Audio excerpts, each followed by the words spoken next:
Donc bonjour à tous, bienvenue. Alors, je vais parler dans cette vidéo de l'avenir de l'agriculture, vers quoi va falloir converger, c'est-à-dire revenir sur le maximum, tout ce qu'on peut faire, revenir sur du local. On est à 3 milliards d'euros en circuit court sur 76 milliards, c'est beaucoup trop faible. Il va falloir améliorer ça. Il y a des élus qui en ont pris conscience et ça va être l'objet de ma vidéo. Avant, une chose, je vois dans les commentaires et je vois sur les réseaux que vous levez tous les bras au ciel par rapport aux cotisations MSA. Ça, je l'ai déjà dit dans des vidéos. Vous m'envoyez un mail sur philippe.grégoire22@gmail.com. La MSA, c'est une histoire de comptabilité, c'est une histoire de comptable, c'est une histoire fiscale. Malheureusement, on n'a pas eu, je m'inclus dedans, on n'a eu aucune formation agricole pour nous expliquer les tenants et les aboutissants de cette fiscalité agricole qui certes n'est pas adaptée au monde agricole, mais il existe des leviers et les leviers c'est pas d'acheter des tracteurs neufs, je vous le dis tout de suite. Donc il y a beaucoup de gens qui m'appellent qui ont moins d'amortissement et qui payent de la MSA. Il n'y a pas besoin de remonter un bâtiment neuf ou racheter un tracteur neuf pour diminuer la MSA, et heureusement.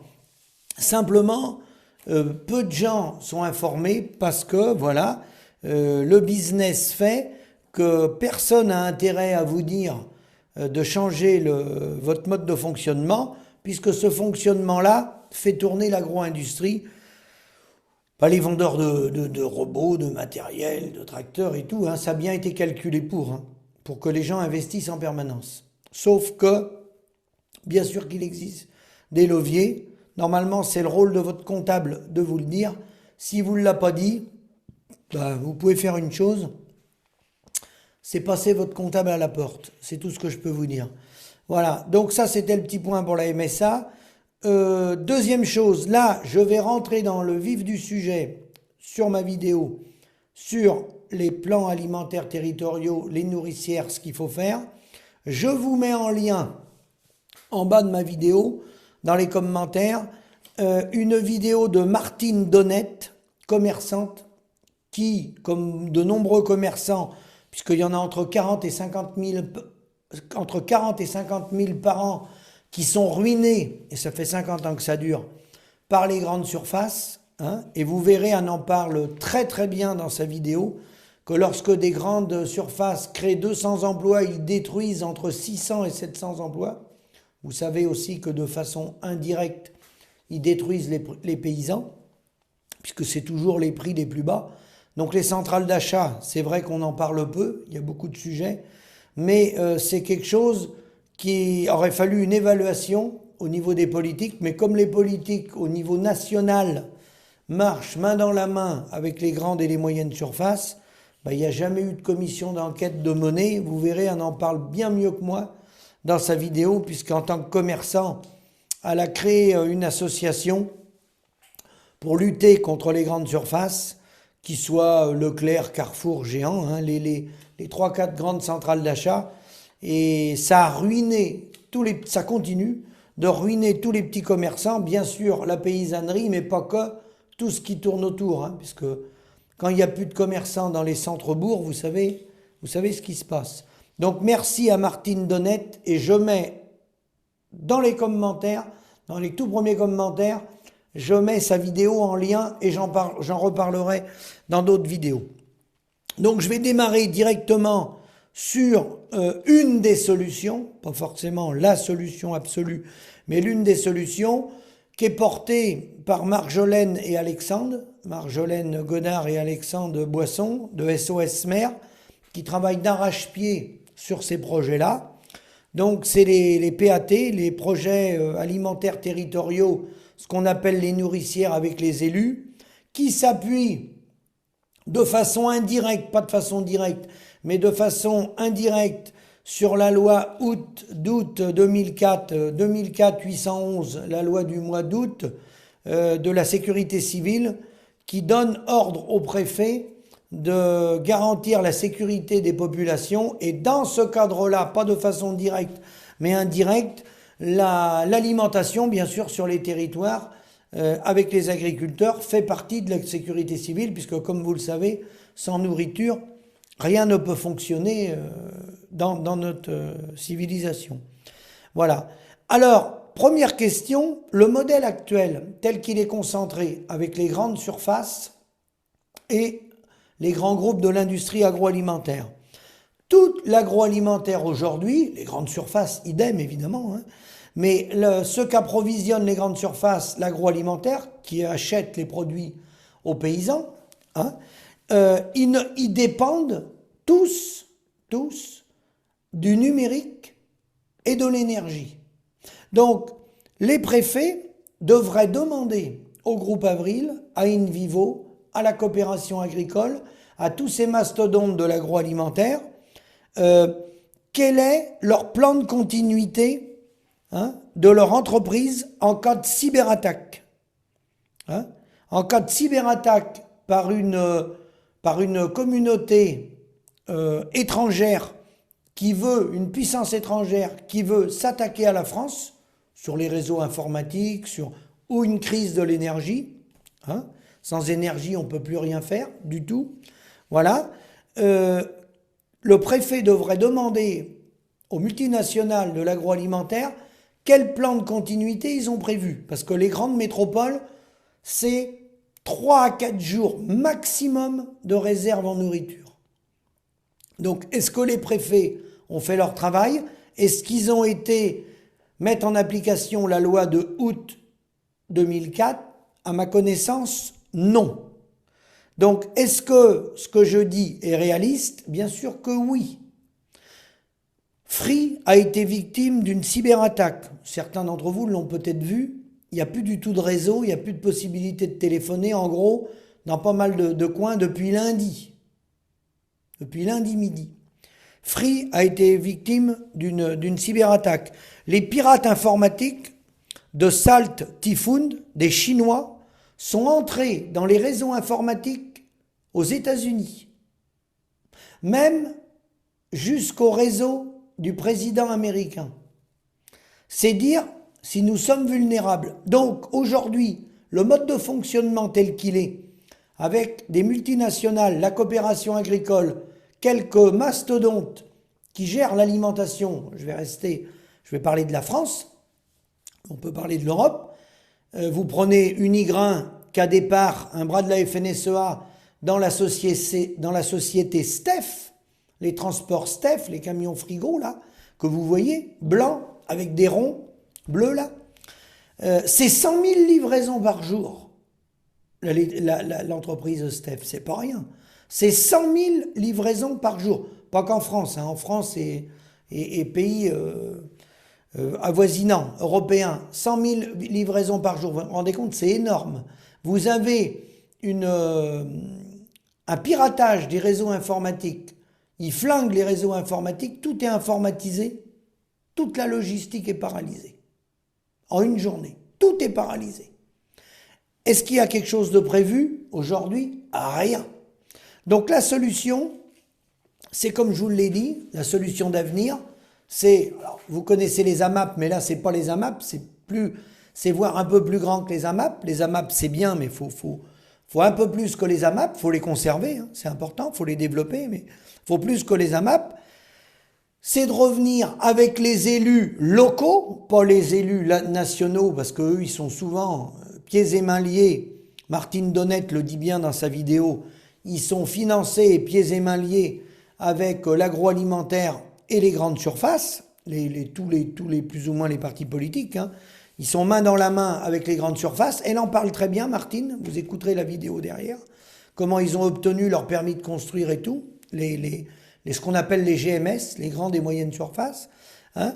Donc la solution pour avoir la résilience demain, c'est quand on est capable de se serrer la main tout au long de la filière, de pouvoir se serrer la main, pouvoir se passer des réseaux numériques et d'utiliser un minimum d'énergie. Voilà, c'est ça la solution. Donc c'est revenir au local, c'est aller chez les producteurs, c'est aller chez les paysans ou avec des élus, parce qu'il y a des élus locaux qui sont commencés, refaire des petits magasins, petits ou moyens magasins, à l'échelle locale ou cantonale. Voilà. Hein, des mini-magasins où on a des produits locaux. Et là, on coche toutes les cases. On a des produits qui ne sont pas trafiqués, qui ne sont pas transformés par l'agroalimentaire. On coche les cases environnementales, le CO2, les kilomètres des camions et tout. On coche toutes les cases. Et on garde les emplois localement. Ce n'est pas délocalisable. C'est du travail local, mis en relation des producteurs avec les consommateurs, en lien avec les élus. Et il y a possibilité de mettre en place un système pour financer ce modèle, hein, pour les concitoyens qui ont peu de moyens. Hein, le consommateur va mettre 1 euro. Le magasin qui va participer à la vente, les petits magasins qui vont participer à la vente, va mettre 1 euro. Et l'État, c'est-à-dire les collectivités territoriales, va mettre 1 euro. Ça fait 3 euros. Au lieu de payer un produit, si, j'ai bien dit si, les produits agricoles sont plus chers, ce qui n'est pas forcément toujours le cas, mais si il y a un geste à faire, on peut mettre 3 euros par ce biais-là, un par le consommateur, un par le magasin qui doit faire des efforts environnementaux parce qu'on lui demande de faire un effort sur le plan environnemental, de revenir le plus possible vers les circuits courts parce qu'il est impacté dans toutes les moyennes et petites surfaces, ils doivent participer à ça. Donc il faut qu'ils y contribuent de toute façon. Donc 1 euro et 1 euro de l'État, ça fait 3 euros d'apporter. Si on a un Lidl qui vend le même produit à 2 euros ou 1 euro, eh bien là, on peut faire vivre les producteurs locaux, on garde les emplois, pas de délocalisation, des produits sains validés par l'ANSES, l'Agence sanitaire de la santé, qui dit que les produits locaux, naturels, sortis des exploitations sont plus sains pour la santé que les produits transformés. Donc, impact sur la santé. Le coût ne sera pas plus élevé puisque le modèle actuel qui est financé par 53 millions d'adultes, c'est l'équivalent du salaire médian, 2100 euros. Chaque Français contribue à l'équivalent du salaire médian pour financer le modèle agricole tel qu'il est là. Donc si on revient sur du local, on n'a pas besoin de tout ce pognon à prendre sur les impôts des Français, impôts directs et indirects, parce que même ceux qui ne sont pas imposables, vous payez à travers la TVA, vous payez à travers vos taxes, pour financer un modèle qu'enrichit l'industrie agroalimentaire, les grandes surfaces, les Leclerc, les géants, les casinos, qui appauvrit les territoires, qui appauvrit les paysans et qui contribue aussi à ne pas aller dans le bon sens d'un point de vue environnemental parce que les paysans, ils ne peuvent pas répondre à tous les domaines. Ils ont du mal à vivre. Donc si on leur demande des efforts environnementaux, ils vont les faire, mais au minimum du minimum, puisqu'ils n'en ont pas les moyens. Bon. Jean Covici l'a dit, il avait raison. Si on demande des efforts supplémentaires environnementaux aux agriculteurs, il faut leur en demander qu'à une condition, c'est qu'ils soient rémunérés. Donc comme on n'est pas rémunéré, de toute façon, en termes de contraintes environnementales, on ne pourra pas aller plus loin, puisqu'on n'est pas rémunéré à notre juste valeur. Donc voilà, je termine ma vidéo là-dessus. Très important.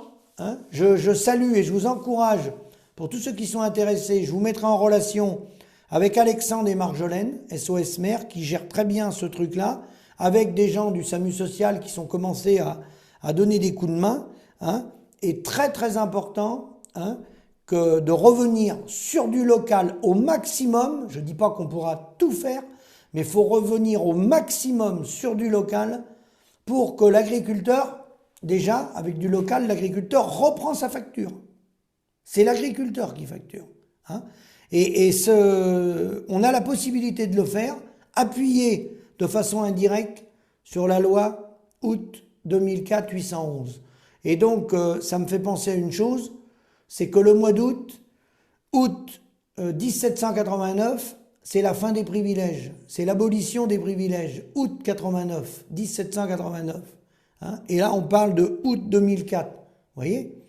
La fin des privilèges, on peut recommencer parce que les privilèges de l'industrie agroalimentaire, des multinationales et de la grande distribution, depuis 50 ans, pillent les paysans et les petits commerçants. Donc ça, il faut que ça s'arrête. Et consommateurs, si vous êtes informés ou que vous allez chercher l'information, nous sommes les plus forts. Parce que nous sommes les plus nombreux si on comprend les enjeux de demain, que sont pour nos enfants et nos petits-enfants de conserver nos emplois sur les territoires et de faire vivre les commerces, petits commerces et les agriculteurs. Et la solution, c'est de revenir sur des exploitations agricoles à taille humaine et non pas des grandes exploitations. C'est de revenir sur le modèle de ce qu'on appelle les fruitières, le Comté, le Beaufort, le Maroilles. Même si tout n'est toujours pas un long fleuve tranquille, c'est la seule solution qui rémunère les paysans. Et comment on l'ajuste? On l'ajuste avec une gestion des volumes. Parce que ça fonctionne aussi dans la viticulture avec les AOC, les AOP, le champagne, l'appellation champagne, ça fonctionne à une seule condition, hein, c'est qu'on respecte, avec les traités de libre-échange, qu'on ait des politiques dignes de ce nom, qui respectent nos appellations, nos savoir-faire, et qu'on n'oublie pas un mot, lorsqu'une appellation est mise en place et qu'elle fonctionne, elle peut fonctionner qu'à une condition, c'est qu'il y a une gestion des volumes. Il suffit de copier ce qu'on fait le champagne, on ne peut pas en faire dans toute la France. C'est pas possible. Voilà. C'est des appellations dans une zone bien donnée. Et les volumes sont gérés. Si les volumes ne sont pas gérés, voilà, c'est le foutoir, c'est le libre-échange. Ça veut dire que tout le monde peut en produire n'importe quand, n'importe comment. La suite, on la connaît. C'est les prix au ras des pâquerettes et les paysans qui se suicident. Voilà. Donc, je vous remercie de tous vos mails et tous vos SMS. Réfléchissez bien à ce que je vous dis. Une des solutions, pour l'agriculture de demain, c'est vrai en France, mais c'est vrai à l'échelon européen, hein, c'est quelque chose qui peut se développer à l'échelon européen, c'est de revenir sur des nourricières à travers les PAT, les plans alimentaires territoriaux, qui doivent être mis en place par nos élus locaux, hein, j'ai bien dit locaux, hein, avec une chose importante aussi, sur ce modèle-là SOS Maire, pas de politique, pas de syndicat. Hein. On revient bien à l'échelon des territoires avec nos concitoyens consommateurs. C'est quelque chose qui est fait localement, mais ce n'est pas fait sous l'égide ni d'un parti politique, ni d'un syndicat. On travaille avec les élus locaux. Souvent, les maires dans les petites et moyennes villes sont peu politisés. Hein, et s'ils sont politisés, leur étiquette politique, ils la laissent de côté. Là, on est pour répondre à une urgence, hein, qu'est la sécurité alimentaire des populations françaises. Je vous remercie, à bientôt.